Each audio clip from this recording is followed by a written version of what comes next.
تو آج بھی اللہ کے انہیں نیک بندوں کا ذکر ہے۔ تو اللہ تعالیٰ نے اس آیت طیبہ کی ابتدا سیدنا موسیٰ علیہ السلام کے ذکر سے فرمائی اور فرمائے کہ اور کتاب میں موسیٰ کو یاد کرو۔ سیدنا موسیٰ علیہ السلام اللہ کے مشہور نبی ہیں، رسول ہیں، اور اللہ تبارک و تعالیٰ نے یہاں پر سیدنا موسیٰ علیہ السلام کی خصوصیت بیان کی، فرمایا کہ انہ کان مخلصا، کہ بے شک وہ چنے ہوئے تھے۔ تو مخلص لام کے زبر کے ساتھ مفعول کا صیغہ بن جاتا ہے اور چنا ہوئے کے معنی میں آتا ہے، اور اگر لام کے زیر کے ساتھ لیا جائے تو مخلص ہو جاتا ہے۔ اور بعض قراتوں میں ایسا بھی ہے، تو قرآن کے جو بھی قراتیں آتی ہیں وہ سب کی سب قطعی ہوتی ہیں، تو سب کے سب قطعی ہیں۔ تو دوسرے معنی کے اعتبار سے کہ سیدنا موسیٰ علیہ السلام نے اللہ تبارک و تعالیٰ کی عبادت بڑے اخلاص کے ساتھ کی تھی، بڑی سچائی کے ساتھ کی۔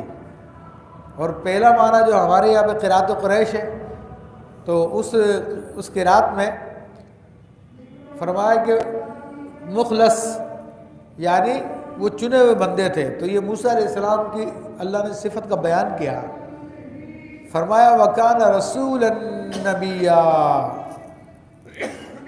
وہ رسول تھے، نبی تھے، اور نبی کا معنی ہے غیب کی خبریں بتانے والا۔ تو اللہ کے نبی غیب کی خبریں بتانے والے کو کہتے ہیں، اور وہ اللہ کی طرف سے غیب کی خبریں ہی بتاتے ہیں۔ تو نبی کے معنی کے اندر یہ بات پائی جاتی ہے کہ جو غیب کی خبریں بتانے والے ہوں۔ تو یہاں پہ اللہ نے موسیٰ علیہ السلام کے رسول ہونے کا بھی ذکر کیا اور ان کے نبی ہونے کا بھی ذکر کیا۔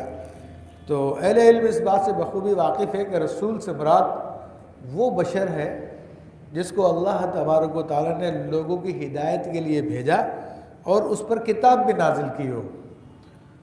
اور اس کے مقابلے میں نبی کا جو فرق کیا جاتا ہے وہ یہ ہوتا ہے کہ وہ بھی وہ بشر ہوتا ہے جس کو اللہ تبارک و تعالیٰ لوگوں کی ہدایت کے لیے بھیجتا ہے، لیکن اس کے ساتھ کتاب خاص نہیں کی جاتی۔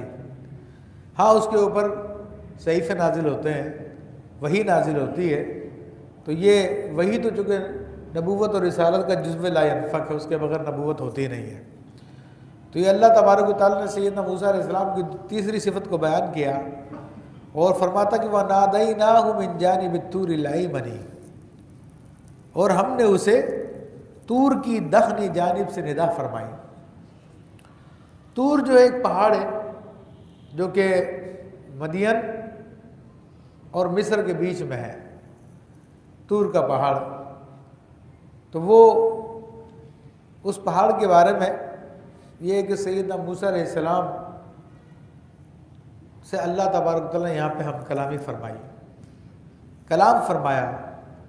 اور قصہ طویل ہے، مختصر یہ کہ ہم پہلے بھی ذکر کر چکے ہیں کہ موسیٰ علیہ السلام ہجرت میں تھے، اپنی اہلیہ کو لے کر آپ تشریف لے جا رہے تھے، تو ان کو درد ذہ ہوا، سردی کی رات تھی، تو دور سے آپ کو آگ چمکتی ہوئی نظر آئی، تو آپ آگ لینے کے لیے اس طور کی جانب گئے۔ تو جب آپ جا رہے تھے تو طور پر وہ جو آگ تھی آپ کے دائیں جانب پڑتی تھی، لیکن جب آپ قریب گئے تو دیکھا کہ وہ آگ نہیں ہے بلکہ ایک جھاڑ ہے، ایک جھاڑی ٹائپ کا پودا ہے، اور اس کا نام میرے ذہن میں بھی نہیں آ رہا، بہت مشہور ہے، وہ دواؤں میں بہت استعمال بھی ہوتا ہے اور بڑی اس میں شفا ہے۔ سرکار دو عالم صلی اللہ علیہ وسلم نے اس کا ذکر فرمایا، تو حکمہ اکثر اپنی دواؤں میں اس کو ڈال دیتے ہیں، چاہے وہ نسخے کا حصہ ہو یا نہ ہو، کہ چلو اس کی برکت سے شفا مل جائے گی۔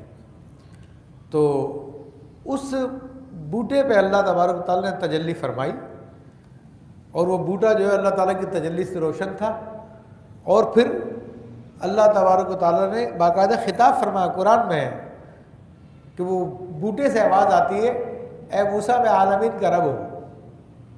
تو وہ اللہ تعالیٰ کی تجلیات کا ظہور تھا جو اس بوٹے پہ ہوا۔ تو اللہ تعالیٰ کی تجلیات کا ظہور کہیں بھی ہو سکتا ہے، تو اسی بات کی طرف اللہ تبارک تعالیٰ نے یہاں پہ ذکر فرمایا کہ نادیناہ من جانب الطور الایمن، تو ہم نے طور کے دانی جانب سے ان کو پکارا، اور کیا پکارا تھا؟ یا موسیٰ انی انا اللہ رب العالمین، اے موسیٰ میں عالمین کا رب ہوں۔ اور فرمایا کہ وَقَرَّبْنَاهُ نَجِيًّا، اور ہم نے اسے اپنا راز کہنے کو قریب کیا۔ تو اور موسیٰ علیہ السلام کو اللہ نے اپنے قریب بھی کیا اور ان کو راز بھی دیا، راز بھی ان کو سمجھایا، بتایا۔ تو موسیٰ علیہ السلام کا لقب ہی کلیم اللہ ہے کہ وہ اللہ تعالیٰ سے بات کرنے والے ہیں، اور یہ اللہ تعالیٰ سے بات کرنے کا نتیجہ تھا کہ سیدنا موسیٰ علیہ السلام جب طور پر توریت لینے کے لیے جاتے تھے تو قلم کے چلنے کی آوازیں آپ سنا کرتے تھے۔ وہ قلم جس کو اللہ نے تخلیق فرمایا، جس نے لوح محفوظ پہ سب کچھ لکھا، اس قلم کی آوازیں جو ہے آپ کے کانوں میں آیا کرتی تھی۔ تو یہ اللہ تبارک و تعالیٰ نے آپ کو خوبی عطا فرمائی۔